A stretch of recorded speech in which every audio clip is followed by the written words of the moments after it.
Hello friends. आज हम जिस विषय में आपको बताने वाले हैं वो है थायराइड की दिक्कत। बहुत से पेशेंट को ये कमेंट्स हमारे पास आते रहते हैं कि सर थायराइड के ऊपर आप कोई मेडिसिन बताएं।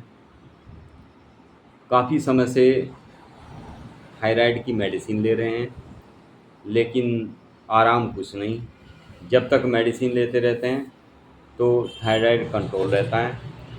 जैसे ही मेडिसिन यदि एक हफ्ता भी मेडिसिन छोड़ दी तो थायराइड बढ़ना शुरू हो जाता है। शरीर बोझल होने लगता है, शरीर थकावट रहने लगती है शरीर के अंदर। ये थायराइड होता क्या है, सबसे पहले ये जानना हमारे लिए बहुत आवश्यक है। फ्रेंड्स, हमारे शरीर में बहुत सी ग्रंथियां हैं। इन ग्रंथियों का काम होता है हमारे शरीर से स्राव को उत्पन्न करना। हमारे जब तक इन ग्रंथियों से स्राव निकलता रहता है तब तक हमारा शरीर स्वस्थ रहता है, ठीक रहता है। लेकिन कई बार इन ग्रंथियों से स्राव या तो निकलना बंद हो जाता है या बहुत ही ज़्यादा स्राव उत्पन्न करने लगती है। ये ग्रंथियाँ, शरीर की जितनी भी ग्रंथियाँ होती है, इसमें कुछ ग्रंथियाँ प्रणाली रहित ग्रंथि होती है। प्रणाली रहित ग्रंथियों का कार्य होता है हमारे शरीर से हार्मोन्स उत्पन्न करना। ये ग्रंथियाँ हमारे शरीर के हार्मोन्स को एक्टिव रखती है, हमारे शरीर में हार्मोन्स का बैलेंस बनाए रखती है। इन ग्रंथियों में जैसे एक ग्रंथि हमारे शरीर में होती है सुप्रारीनल ग्लैंड्स। ये ग्रंथि हमारी किडनी के ऊपर होती है।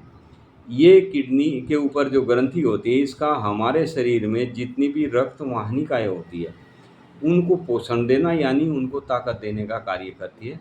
सुप्रारीनल ग्लैंड्स का कार्य बहुत ही अच्छा कार्य होता है। हमारे शरीर में जितनी भी हमारी रक्त वाहिनिकाएँ होती हैं उनको पोषण देने का कार्य सुप्रारीनल ग्लैंड्स का होता है। फ्रेंड्स, इसी तरह जैसे थायराइड ग्लैंड्स है, थायराइड ग्लैंड्स में जिनको स्राव बहुत ज़्यादा थायराइड में उत्पन्न होना शुरू हो जाता है, यानी इन थायराइड ग्लैंड्स जो हमारे गले में एक तितली नुमा ग्रंथि होती है, इस ग्रंथि में जब ये ग्रंथि जब अपना स्राव बहुत ज़्यादा उत्पन्न करने लगती है तो हमारा शरीर बोझिल होना शुरू हो जाता है। यानी शरीर में फैट बढ़ने लगता है, शरीर में का वजन बढ़ने लगता है, शरीर में दर्द रहने लगता है, जोड़ों में दर्द रहने लगता है, पूरे शरीर में थकावट महसूस होने लगती है। व्यक्ति का हर समय लेटे रहने को मन करता है, किसी भी कार्य में मन नहीं लगता, पूरे शरीर में बहुत ज़्यादा दर्द रहता है, व्यक्ति थका थका रहता है और शरीर में हर समय उसको ये लगता है कि मेरे शरीर का पतना नहीं कितना भार बढ़ गया। तो ये थायराइड जब स्राव बहुत ज़्यादा बढ़ता है, ये अवस्था तब उत्पन्न होती है। इसमें जो हम मेडिसिन देते हैं थायराइड स्राव बढ़ने पर, जो शरीर बोझिल हो जाता है, उसमें सबसे बेस्ट मेडिसिन है फ्यूकस वेसिकलर। ये मेडिसिन हमारे शरीर के वज़न को नियंत्रित करती है। हमारे शरीर में जो वज़न बढ़ जाता है थायराइड ग्लैंड्स के कारण, उस स्राव बढ़ने से जो वज़न बढ़ता है उस स्राव को ये नॉर्मल करती है, यानी उस स्राव को जो बहुत ज़्यादा बढ़ता है उसको सही मात्रा में स्राव उत्पन्न करने का कार्य करती है। दूसरी मेडिसिन इसमें जो हम ऐड करते हैं वो मेडिसिन है आयोडियम।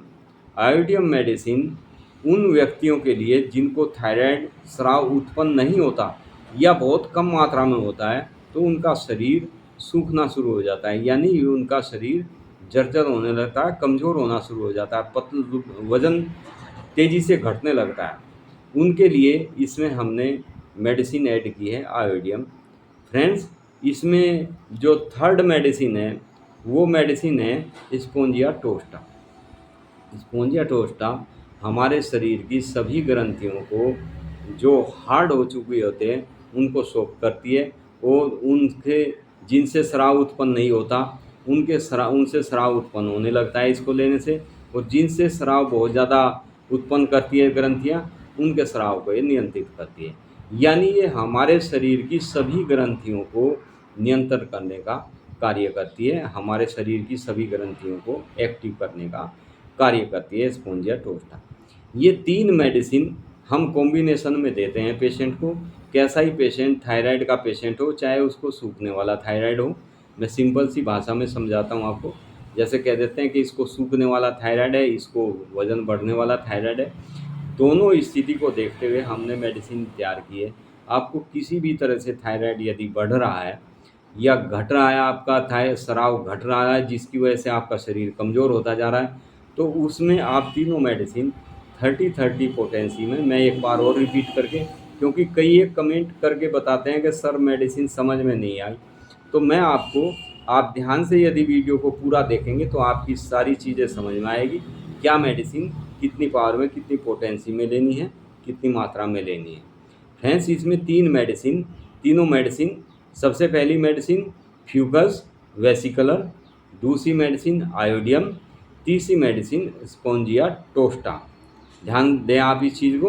और इन तीनों मेडिसिन को आप 30-30 पोटेंसी में लें, यानी आप जर्मनी में आती है 10-10 ml की शीशी आप लें और तीनों को आप 10-10 ml लेके 30-30 पोटेंसी में लें। एक समान मात्रा में आप लेकर एक शीशी में मिलाकर इनको रख लें और इन मेडिसिन की 10-10 ड्रॉप मेडिसिन, यानी 10 बूंद दवाई 1/4 कप पानी में डालकर दिन में 3 बार आप लें, सुबह, दोपहर और शाम। कुछ समय आपको कंटिन्यू रखनी पड़ेगी ये मेडिसिन, लेकिन ये मेडिसिन यदि आप कंटिन्यू कुछ समय तक लेंगे तो आपको थायराइड, किसी भी किस्म की थायराइड ग्रंथियों का रोग हो, थायराइड स्राव उत्पन्न नहीं होता तो स्राव उत्पन्न करने लगेगी। यदि बहुत ज़्यादा स्राव, आपका थायराइड ग्रंथि बहुत ज़्यादा स्राव उत्पन्न कर रही है तो उसको ये नॉर्मल करेगी। ये किसी भी तरह की थायराइड ग्रंथि को बिल्कुल सही कर देगी। ज़्यादा लंबे समय तक भी आपको मेडिसिन नहीं लेनी है और हमेशा के लिए मेडिसिन नहीं लेनी है। जैसे कई पेशेंट कहते हैं कि हमें तो कई साल हो गए सर मेडिसिन लेते हुए, और जब तक मेडिसिन लेते रहते हैं तो थायराइड नॉर्मल रहता है और जैसे ही मेडिसिन छोड़ देते हैं तो फिर से दिक्कत होनी शुरू हो जाती है। ये मेडिसिन आपको 6 से 9 महीने तक कंटिन्यू यदि आप रखते हैं तो आपको थायराइड की हमेशा हमेशा के लिए बीमारी से छुटकारा मिल सकता है। उसके बावजूद, ठीक होने के बाद भी आप कुछ समय तक इस मेडिसिन को सुबह शाम अपने जीवन में कुछ समय तक लेते रहें और उसके बाद आहिस्ता आहिस्ता आप इसको दिन में 1 बार कर दें, फिर आप इसको बंद कर सकते हैं। ये मेडिसिन लेने के बाद में आपको कभी भी थायराइड से संबंधित कोई भी दिक्कत दोबारा उत्पन्न नहीं होगी। Thank you friend. वीडियो अच्छा लगे आगे शेयर करें, लाइक करें, सब्सक्राइब करें।